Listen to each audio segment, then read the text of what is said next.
بھی آپ کی بہتری تھی، اور جو ہو نہیں سکا اس میں بھی آپ کی بہتری ہے، کیونکہ جس کی مرضی کے مطابق ہوا ہے وہ دنیا کا سب سے ٹیلنٹڈ رائٹر ہے، اور اس کی رضا سے ہونے والا کوئی بھی واقعہ، کوئی بھی حادثہ کبھی بھی برا نہیں ہو سکتا۔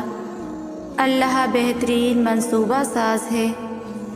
کچھ لوگوں اور ان سے جڑی یادوں کو بھلانا مشکل ہوتا ہے، جیسے کچھ خوابوں اور ان سے جڑے جذبوں کو۔ وجہ بس یہ ہے کہ ہم نے کبھی ان سے محبت کی تھی، ایک زندگی ان کے سنگ گزاری تھی۔ ٹھیک اسی طرح کچھ لوگوں سے دل ایسے بیزار ہوتا ہے کہ جیسے اب عزت کا کوئی مقام باقی نہیں ان کے لیے۔ ہاں، کچھ نفرتیں، کچھ الجھنیں جو دل مٹانا نہیں چاہتا، سلجھا نہیں پاتا، مگر ایسا ہے کہ زندگی کی ایک بڑی سادہ سی کہانی ہے، یہاں سب فانی ہے، کہ دل پلٹ جاتے ہیں ایسے کہ انسان پھر پلٹ کر نہیں دیکھتا۔ وہ رب ذوالجلال ہے، وہ آپ کی بناوٹوں سے بھی واقف ہے اور ندامتوں سے بھی۔ جتنا بھی غلط ہو جائے آپ سے، مگر احساس ہو جائے کہ ہاں خطا ہوئی ہے، تو وہ معاف کر دیتا ہے، اور ایسا معاف کرتا ہے کہ گناہوں کو نیکیوں میں بدل ڈالتا ہے۔ یہ تو ہم لوگ ہیں جو پشیمان کو مزید شرمندہ کرتے ہیں اور اسے اس کا ماضی بھولنے ہی نہیں دیتے۔ اللہ کبھی اپنی رضا سے آزماتا ہے اور کبھی ہماری رضا عطا کر کے اپنی طرف لاتا ہے۔ وہ ہم سب کو مختلف ذریعوں سے پرکھتا ہے، آہستہ آہستہ ہمیں اپنی طرف کھینچتا ہے، پروں کو نئی پرواز سکھاتا ہے، پھر ایسی اڑان سے نوازتا ہے کہ سارا زمانہ دیکھتا رہ جاتا ہے۔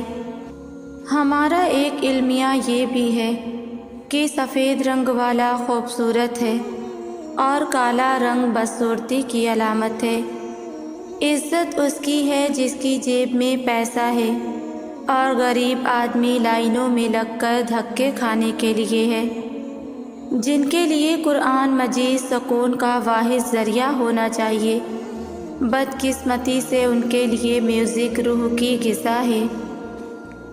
اگر گناہ کا تصور انسان سے ہے تو توبہ کا دروازہ بھی انسان کے لیے ہے۔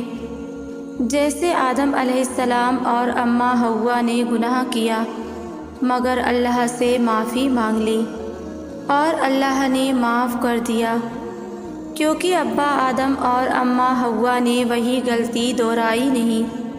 ہاں، غلطی ہو جاتی ہے، مگر چاہے کتنے بھی گناہ کر لو، اللہ کی طرف ہمیشہ بھاگتے رہو اور اس سے معافی مانگتے رہنا۔ یہ نہیں کہ جان بوجھ کر گناہ کرو، معافی مانگو اور پھر ویسے ہی رہو۔ کوشش کرو خود کو گناہ سے دور رکھنے کی، اور یہی فرق کی لکیر ہے گناہ گار اور معافی کے طلبگار میں۔ اور اللہ کو بڑے پسند آتے ہیں ندامت کے آنسو، معافی کے انتظار میں بلند جھولی۔ اگر آپ نے اللہ سے کچھ مانگا اور وہ نہیں ملا، تو پھر ضرور اللہ نے کچھ خاص تمہارے لیے چن لیا ہے، بہتر کو بہترین سے بدل دیا ہے، کیونکہ اللہ تعالیٰ کا کوئی بھی فیصلہ بے مقصد نہیں ہوتا۔ کچھ چیزیں وہ ہمیں مانگنے سے پہلے عطا کر دیتا ہے، اور کچھ چیزیں شاید ہمارا نصیب ہی نہیں ہوتی، کیونکہ یہ اس کی مصلحت ہے۔ صرف وہ جانتا ہے کہ ہمارے لیے کیا اچھا ہے اور کیا برا۔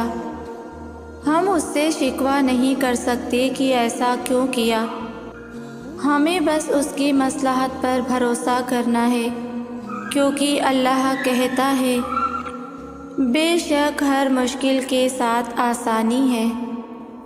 سب راستے ایک ہی سمت جاتے ہیں، اللہ کی طرف۔ ہر درس ایک ہی چیز سکھاتا ہے، اللہ سے محبت کا، اللہ سے قربت کا۔ سارے نبی ہمیں اللہ کی پہچان دینے ہی زمین پر آئے۔ ہمیں وہ اعمال سکھانے جس سے اللہ راضی ہوگا، جس سے خوش ہو کر وہ ہمیں اپنے قریب کر لے گا۔ کوئی دل دکھائے معاف کر دیں کہ اللہ ہمیں معاف کرے گا۔ کوئی تکلیف پہنچے صبر کر لیا کہ انعام اللہ دے گا۔ ہر شے اللہ کی سمت ہے، ہر روح کا مقدر طواف رب ہے۔ صرف اللہ ہی ہے جو دلوں کا بوجھ اتار سکتا ہے، دل کو سکون عطا کر سکتا ہے۔ جب خالق سے دل لگا لیا جائے تو دل اتنا پریشان نہیں ہوا کرتا، کیونکہ پھر ہم ہر وقت اللہ کو اپنے پاس پاتے ہیں۔ تو دعا کرو اور کرتے رہا کرو کہ دعاؤں کا چاہے رنگ نہیں ہوتا، مگر جب یہ رنگ لاتی ہیں تو زندگی میں رنگ بھر دیتی ہیں۔ مجھے حیرت ہوتی ہے ان لوگوں کو دیکھ کر جو مایوس ہو جاتے ہیں، جو دعا مانگنا چھوڑ دیتے ہیں۔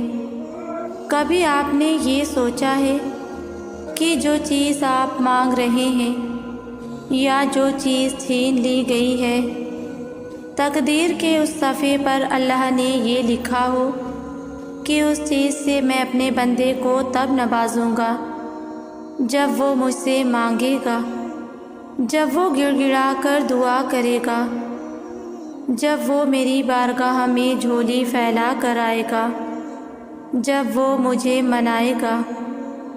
اور اگر آپ دعا کرنا ہی چھوڑ دیں تو پھر اللہ سے شکوہ کس بات کا، جب اس نے سامنے چیز رکھی ہے تمہارے اور تم وہ مانگ ہی نہیں رہے۔ انسان اللہ کی محبت کو بہت دیر سے سمجھتا ہے، پھر جانتا ہے کہ وہ ہم سے اتنی محبت کرتا ہے کہ ہمیں ہمیشہ بہتر سے بہترین عطا کرتا ہے۔ بس ہم ہی ہیں جو ضد پر اڑ جاتے ہیں، اس کی نافرمانی کرتے ہیں، ورنہ اللہ کے اختیار میں کیا نہیں ہے۔ وہ اگر چاہے تو ایک نافرمانی پر ہمیں آسمان سے زمین پر دے مارے، مگر وہ ایسا کرتا ہی نہیں۔ اس کی رحمت اس کے غضب سے بہت وسیع ہے۔ کبھی مڑ کر ماضی کو دیکھو تو تم جانو گے کہ اس نے تمہیں کب کب اور کہاں کہاں سنبھالا۔ جب تم بالکل اکیلے تھے تب کہاں کہاں پہ اس نے تمہارا ہاتھ تھاما، جس کے تم قابل بھی نہ تھے اس سے بڑھ کر تمہیں نوازا۔ جب تمہارے پاس کوئی راستہ نہ تھا تو کیسے اس نے ناممکن سے ممکن کے وسیلے پیدا کیے۔ جب انسان یہ بات سمجھ جاتا ہے تب سارے شکوے ختم ہو جاتے ہیں، پھر معجزے ہوتے ہیں، پھر گمان یقین میں بدلتے ہیں۔ خدا کی محبت صرف محبت نہیں بلکہ امید ہے، اور ایسی امید جس کو زوال نہیں۔ زندگی کے بہت سارے اسباق میں سے ایک سبق یہ بھی سیکھا ہے میں نے کہ جب ہم اللہ پر چھوڑ دیتے ہیں معاملہ تو وہ رب ایسی ایسی جگہوں سے نوازتا ہے کہ انسان حیرت زدہ ہو کر سوچتا ہے کہ یا اللہ میرے صبر کا اتنا اچھا صلہ۔ ہم لوگ یہ سوچنے لگ جاتے ہیں کہ جس نے برا کیا اس کے ساتھ کچھ ہوا ہی نہیں۔ یہ نہیں دیکھتے کہ اللہ ہمیں دنیا میں کیا کیا دے رہا ہے اس کے بدلے۔ اور جہاں تک بات ہے اگلے کے مکافات عمل کی، تو وہ اللہ بہتر جانتا ہے کہ کب کس کو کیسے اور کیا سبق دینا ہے۔ صرف ایک بار دل بڑا کر کے اپنا معاملہ اللہ پر چھوڑ کر دیکھیں۔ اصل یقین والے تو وہ لوگ ہوتے ہیں جو غم، تکلیف، پریشانی میں بھی دعا مانگنا نہیں چھوڑتے۔ لوگ لاکھ کہیں کہ یہ ممکن نہیں، یہ تمہارے نصیب میں نہیں، لیکن وہ پھر بھی دعا مانگنا نہیں چھوڑتے۔ جانتے ہو کیوں؟ کیونکہ ان کا یقین اللہ پر پختہ ہوتا ہے۔ انہیں اپنے مشکل وقت سے زیادہ اللہ پر اعتماد ہوتا ہے کہ اللہ ہے نا ساتھ، وہ بھلا کیسے کسی کے ساتھ غلط ہونے دے سکتا ہے؟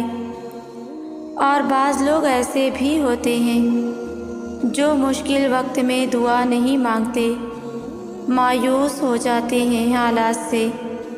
جانتے ہو کیوں؟ کیونکہ وہ اپنے مشکل وقت کو کبھی نہ ختم ہونے والا سمجھ لیتے ہیں، جبکہ اللہ قرآن میں فرماتا ہے بے شک ہر مشکل کے ساتھ آسانی ہے۔ جو لوگ چھوڑ جائیں انہیں آپ بھی چھوڑ دیں، جو توڑ جائیں انہیں معاف کر دیں، جو الفاظ نہ سمجھ سکیں ان کے سامنے خاموشی اختیار کر لیں، جو جہاں ہے اسے وہیں رہنے دیں۔ بس یہ یاد رکھیں کہ ہر کسی کو راضی کرنا آپ کے بس میں نہیں ہے اور نہ ہی ضروری ہے، بس اللہ پاک راضی رہیں یہی کافی ہے۔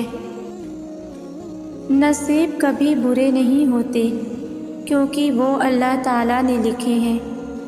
اللہ زندگی میں درد دکھاتا ہے، اس کا مطلب یہ نہیں کہ ہمارا نصیب درد بھرا ہے، بلکہ دکھ ہماری زندگی کا حصہ اس لیے ہوتے ہیں تاکہ ہم اللہ سے بہت ساری دعائیں مانگ کر اللہ سے اپنا نصیب خوبصورت لکھوائیں۔ اور اللہ پاک ایسا کیوں کرتا ہے؟ کیونکہ وہ ایسا انہی کے ساتھ کرتا ہے جن سے وہ محبت کرتا ہے۔ جب یہ بھول جاتے ہیں کہ وہ سب دیکھ رہا ہے، وہ راستے بنا رہا ہے، دروازے بند ہوئے ہوں گے لیکن اس کی رحمت کے ذریعے ابھی بھی کھلے ہوں گے، سب تباہ ہوا دکھائی دیتا ہوگا لیکن دوسری طرف سب نئے سرے سے تعمیر بھی ہو رہا ہوگا۔ ملبے کے ڈھیر میں سے ایک نہیں کئی پھول کھلنے والے ہیں۔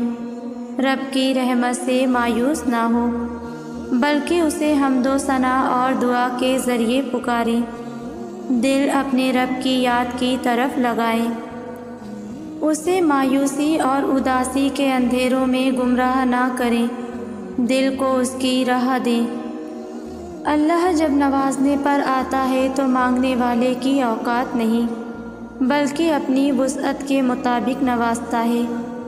وہ اللہ جو قرآن پاک میں ہم سے کہتا ہے غم نہ کرو میں تمہارے ساتھ ہوں، شہ رخ سے بھی زیادہ قریب ہوں، سب دیکھ رہا ہوں، ہمیں تسلی دیتا ہے، ہماری امید باندھتا ہے، اور ہم ناشکری میں کیا کیا جملے کہہ دیتے ہیں۔ دعا کیجئے، کوشش کیجئے اور بے فکر ہو جائیے، وہ دونوں جہانوں کا پالنے والا اوپر ہے نا، اگر منہ مانگی چیز نہ بھی دے تو اس سے 10 گنا بہتر سے نوازتا ہے۔ اللہ کی دیر میں بھی سکون محسوس ہوتا ہے جب تم اس کی مصلحت کو سمجھنے لگتے ہو۔ دنیا میں سہاروں کی طلب ختم ہو جاتی ہے، اگر ایک بار جسم اور روح اللہ کے روبرو آ گئے تو اللہ کے نام میں سکون کا ایک دریا ہے، اس کا کوئی درد باقی نہیں رہتا۔ جو اس سکون کا عادی ہو، اللہ کے لیے گناہ چھوڑے ہیں تو پھر دیر کس بات کی؟ دنیا میں ایسا کوئی گناہ نہیں جس کی اللہ معافی نہ دیتا ہو۔ بے شک اللہ تو بن کہی باتیں بھی سن لیتا ہے، لیکن تم جب بھی اللہ سے بات کرو تو اپنے دل و دماغ کی ساری باتیں اپنی زبان پہ لے آنا، یہ مت سوچنا کہ میں تو بہت گناہ گار ہوں، اللہ تو مجھ سے ناراض ہوگا اور اتنی آسانی سے راضی بھی نہیں ہوگا، میری دعاؤں کو قبول نہیں کرے گا۔ نہیں، اللہ تو کہتا ہے تم اتنے گناہ کرو کہ تمہارے گناہ آسمان کی چھت کو چھو جائیں، اور تب تم آدھی زبان سے بھی یہ کہو گے اے اللہ مجھے معاف کر دے، تو میں تمہیں معاف کر دوں گا۔ کیا پھر بھی تم دیر کرو گے اللہ سے معافی مانگنے میں، اس کے سامنے جانے میں؟ جاؤ اور اپنے ٹوٹے ہوئے دل کو اس کے سامنے جا کر رکھ دو، اسے وہ سب باتیں بتاؤ جو تمہارا دل توڑتی ہیں، اس سے وہ سب مانگو جو تم چاہتے ہو۔ اللہ سے ہر اس چیز کی شکایت کرو جو تمہیں تکلیف دیتی ہے، پھر وہ اپنے ہی طریقے سے سب کو سبق سکھائے گا، ان سب کو تم سے دور کر دے گا جو تمہیں اذیت دیتے ہیں، اور تمہیں اس سب سے نوازے گا جس کے لیے تم نے کبھی ہاتھ بھی نہیں اٹھائے ہوں گے، جس کے ملنے پر اگر تم ساری زندگی بھی سجدے میں گزار دو تو بھی کم پڑ جائے گا۔ بس اپنے دماغ میں یہ بات کبھی بھی مت آنے دینا کہ اللہ تمہاری دعاؤں کو سنتا نہیں ہے، وہی تو ہے جو تمہیں سنتا ہے۔ اس کے علاوہ کون ہے جو تمہیں اتنے اچھے سے جانتا ہے؟ بات کرو اس سے، دعا کرو، وہ سنے گا کیونکہ وہ اپنی مخلوق سے بے حد پیار کرتا ہے۔ اس کے علاوہ ہمیں سننے والا ہے ہی کون؟ اس کے بغیر ہم بالکل نامکمل ہیں اور ہمارا وجود ادھورا ہے۔ اللہ ٹوٹی ہوئی چیزوں کو بڑی خوبصورتی سے استعمال کرتا ہے۔ ٹوٹے ہوئے بادل بارش برساتے ہیں، ٹوٹی ہوئی مٹی کھیتوں کے ساتھ قائم ہوتی ہے، ٹوٹے ہوئے فصل کی پیداوار کے بیج، ٹوٹے ہوئے بیج نئے پودوں کو زندگی دیتے ہیں۔ لہٰذا جب آپ کو لگتا ہے کہ آپ ٹوٹ چکے ہیں تو یقین کیجئے کہ خدا آپ کو کسی بڑی چیز کے لیے استعمال کرنے کا ارادہ رکھتا ہے۔ سنو، اللہ تمہیں بے حساب دینے کے لیے آزما رہا ہے۔ وہ تم سے اتنی محبت کرتا ہے کہ تمہیں اس کی مقدار معلوم ہو جائے تو تمہارا جوڑ علیحدہ ہو جائے اس احساس محبت سے۔ بس تم ایک کام کر لو، ایک بات مان لو کہ راضی ہو جاؤ، دل سے نکلتی آہوں اور آنسوؤں میں راضی، اللہ کی مصلحتوں پر راضی۔ بس جھک جاؤ، کیونکہ جو نہ جھک سکا وہ نہ پا سکا۔ جب انسان اپنے رب پر اس قدر بھروسہ کر لیتا ہے کہ اس ذات کے علاوہ کوئی بھی اس کی ضرورت پوری نہیں کر سکتا، تو اللہ بھی اپنے بندے کو مایوس نہیں لوٹاتا، اس کی دعا ضرور قبول فرماتا ہے۔ اور ہمارا یہ بھروسہ ہی ہمارا ایمان ہے۔ چیزیں خود ٹھیک کرنے سے جب ٹھیک نہ ہوں تو ان کو سجدوں میں چھوڑ آیا کرو اور دعا کیا کرو۔ ہر چیز کا حل دعا ہی تو ہے۔ اللہ پاک جب مدد کرنے پر آ جائیں تو ایسے سبب بنا دیتا ہے کہ نہ ہونا بھی ہونا ہو جاتا ہے۔ اللہ سے لگائی ہوئی امیدیں سکون دیتی ہیں۔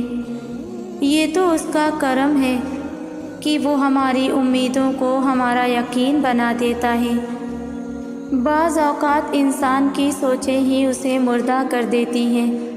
ہمارا مسئلہ ہی یہ ہے، جو چیز ہمیں نہیں ملتی یا جس کی ہم دعا کرتے ہیں اور وہ ہمیں نہیں ملتی، ہم اس سب کو تصور میں سوچنا شروع کر دیتے ہیں۔ اس طرح ہم خیالی دنیا میں جینا شروع کر دیتے ہیں۔ وہ خیالات، سوچیں ہمیں نقصان کی جانب لے جاتی ہیں اور ہم نہ چاہتے ہوئے بھی اصل دنیا سے الگ ہونا شروع ہو جاتے ہیں۔ اس بات کو ذہن نشین کرنا کہ اللہ پاک نے ہر چیز کو خوبصورتی سے اور باسلیقہ بنایا ہے۔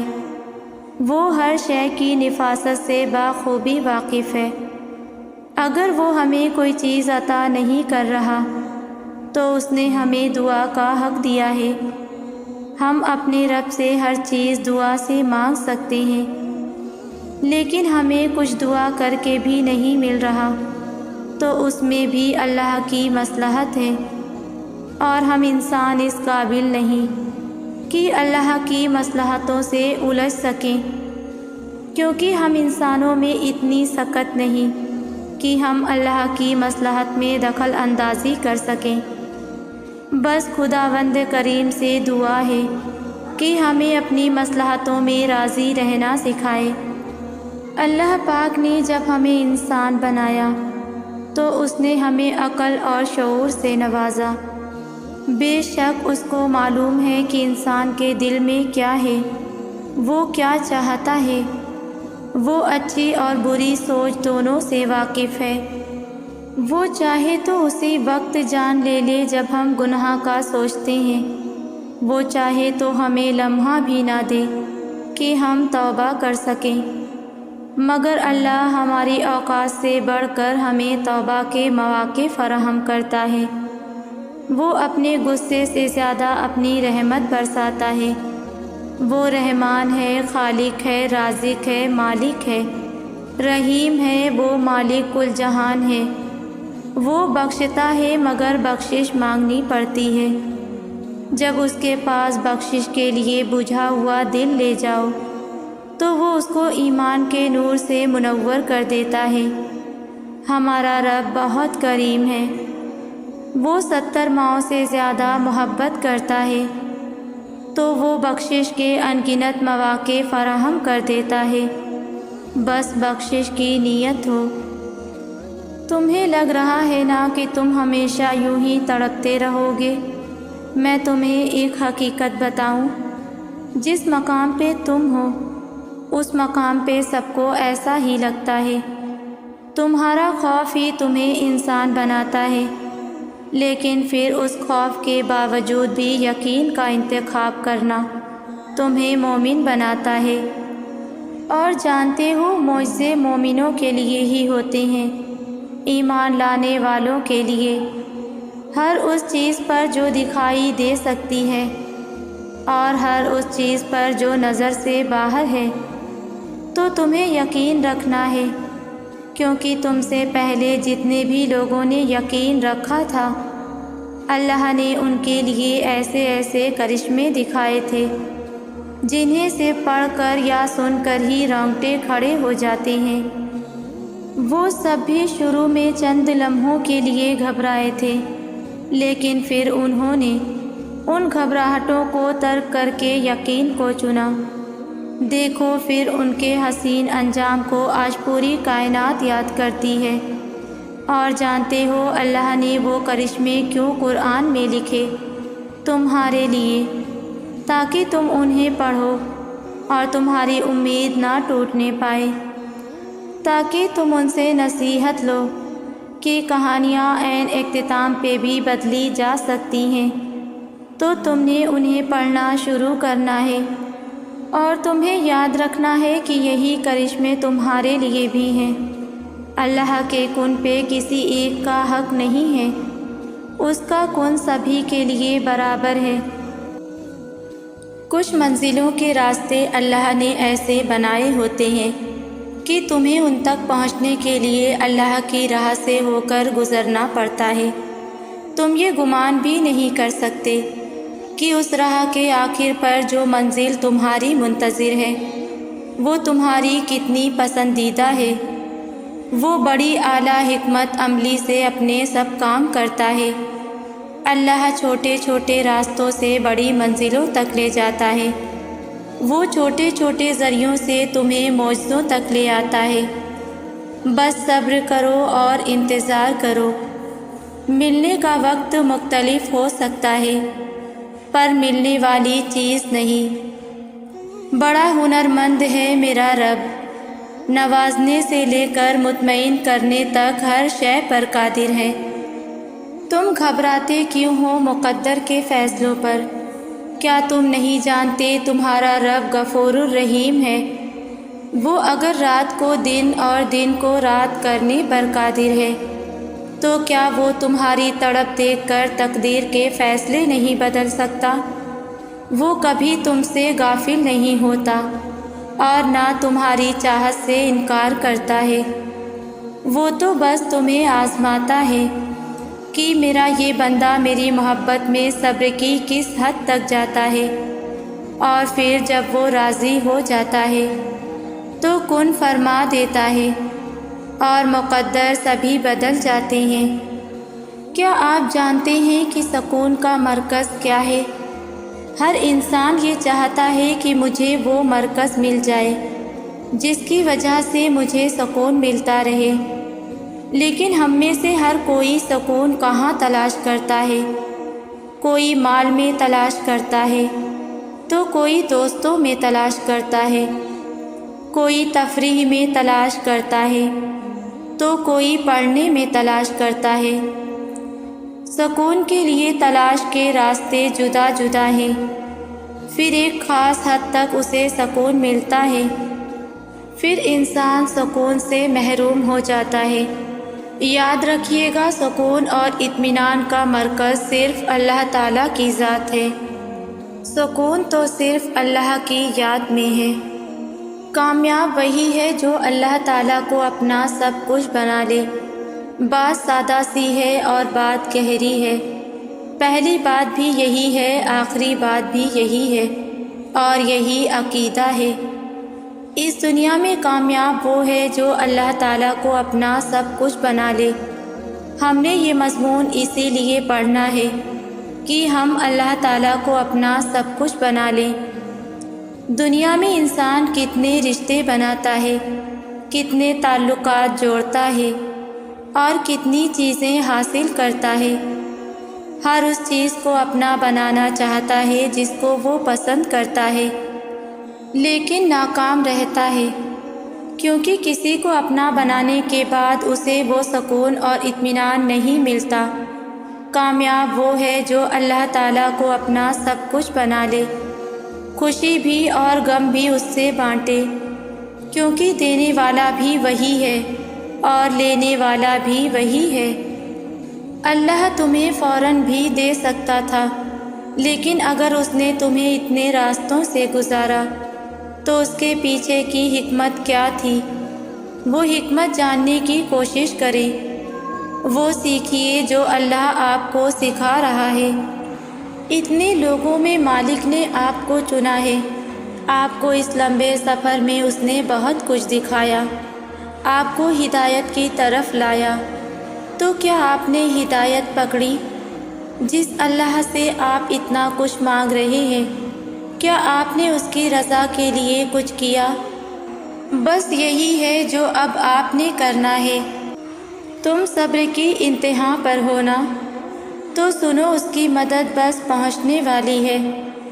تمہارے یہ بہائے ہوئے آنسو اس نے قبول کر لیے ہیں، تمہارا سجدوں میں اس کو پکارنا اسے پسند آ گیا ہے، وہ بس اب راضی ہو گیا ہے تم سے۔ تمہارا نصیب اب بہت جلد بدلنے کو ہے، تمہاری بے رنگ زندگی میں اب وہ رنگ بھرنے والا ہے۔ اللہ قرآن میں فرماتا ہے، مجھے پکارو میں تمہاری دعائیں قبول کروں گا۔ اس آیت میں اللہ نے صاف الفاظوں میں کہہ دیا کہ مجھے پکارو، مجھ سے مانگو، میں سنوں گا، میں تمہاری دعا قبول کروں گا۔ دیکھو، اگر تقدیر کا لکھا ہی سب کچھ ہوتا تو اللہ دعا مانگنے کا اختیار ہی کیوں دیتا؟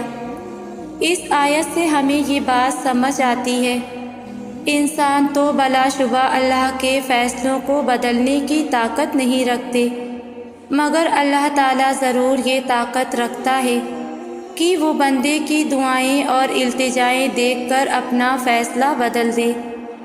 اگر اللہ نے تمہیں دنیا کے ہاتھوں توڑ دیا ہے تو اصل میں وہ تمہیں اپنے قریب لانا چاہتا ہے اور تمہیں یہ احساس دلانا چاہتا ہے کہ تمہارا میرے سوا کوئی مددگار نہیں۔ یہ سب وقتی رشتے ہیں، آخر میں سب تمہیں چھوڑ جائیں گے۔ اللہ تو انسان کے ساتھ ہمیشہ رہتا ہے اور ہمیشہ رہے گا، تو اصل میں تمہارا ٹوٹنا اللہ سے ملنے کا ایک بہانہ تھا۔ جو غم تمہیں اللہ سے ملوا دے وہ غم نہیں بلکہ نعمت ہے۔ آزمائش کی حالت میں اللہ پہ کیسے یقین رکھیں اور کیسے صبر کریں، جبکہ آپ کے دل کا ہر حصہ آپ سے یہ کہہ رہا ہو کہ اب کچھ نہیں ہو سکتا، تو آپ کو ویسے ہی صبر کرنا ہے اور اللہ پر یقین رکھنا ہے، جیسے روزے کی حالت میں آپ صبر کرتے ہیں اور یہ یقین رکھتے ہیں کہ آخر کار مغرب کی اذان ہو ہی جائے گی اور آپ کی پیاس آپ کا رب بجھا دے گا۔ آپ بس اللہ پر توکل کیجیے۔ ہر آزمائش کے ساتھ اللہ آپ کے کردار کو نکھارتا ہے۔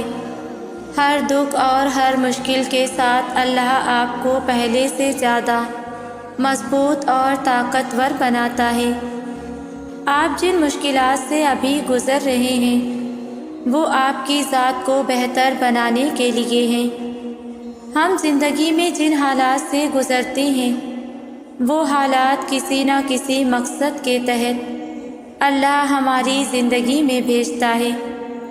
اس لیے اللہ پر اور اس کے بنائے ہوئے پروسیس پر بھروسہ رکھیں۔ وہ اس سفر میں آپ کے ساتھ ہے۔ جن دعاؤں نے آپ کے لیے بہتریاں لانی ہوتی ہیں ان کی قبولیت کا وقت بھی اتنا ہی طویل ہوتا ہے، کیونکہ وہ دعائیں ہی اصل میں ہمارا انعام ہوتی ہیں، اور ہر انعام سے پہلے امتحان ہوتا ہے۔ تو یہ تاخیر بھی دراصل اجر ملنے سے پہلے کا امتحان ہے۔ تبھی تو اللہ نے اب تک وہ چاہتیں بولنے ہی نہیں دیں۔ جب دینے والا مایوس نہیں ہونے دے رہا تو ہم نے بھی مانگنا نہیں چھوڑنا۔ وہ فیض معجزوں کا ہوتا ہے جب اللہ انتظار بڑھا کر بھی ہمارا یقین کم نہیں ہونے دیتا۔ جن دعاؤں کو اللہ ہمارے دل میں زندہ رکھتا ہے نا، وہ دعائیں ہمارے لیے ہی ہوتی ہیں، اس لیے انہیں مانگ کر دل کو اطمینان رہتا ہے۔ تو بس ہمیں توکل رکھنا ہے، اس بات کا توکل کہ جس نے جستجو کی لگن عطا کی ہے وہی قبول بھی کرے گا۔ وہ تو جہانوں کا مالک ہو کر ساری عمر تمہارے پلٹ آنے کا انتظار کر سکتا ہے، تو تم چند لمحے اس کے جواب کا انتظار کیوں نہیں کر سکتے؟ بس توکل رکھو، کیونکہ اس آزمائش کے بعد تمہارے لیے قبولیت کا وہ مقام ہے جہاں تمہیں تمہارے مانگنے سے پہلے ہی عطا کر دیا جائے گا انشاءاللہ۔ میری تمام لوگوں کے لیے دعا ہے، یا اللہ کائنات کے سارے کام تیرے کن فیکون کے منتظر ہیں۔ یا رب رحیم، جتنے بھی لوگ مشکل میں ہیں ان کے لیے آسانی فرما دیجیے، پریشان حالوں کی پریشانیاں ختم کر کے ان کے لیے خوشیوں کا سما کر دیجیے، اور سب کے بگڑے کام سنوار دیجیے، آمین۔ ویورز، ویڈیو کو لائک شیئر کریں اور ویڈیو کیسی لگتی ہے مجھے کامنٹ میں ضرور بتایا کریں۔ جزاک اللہ۔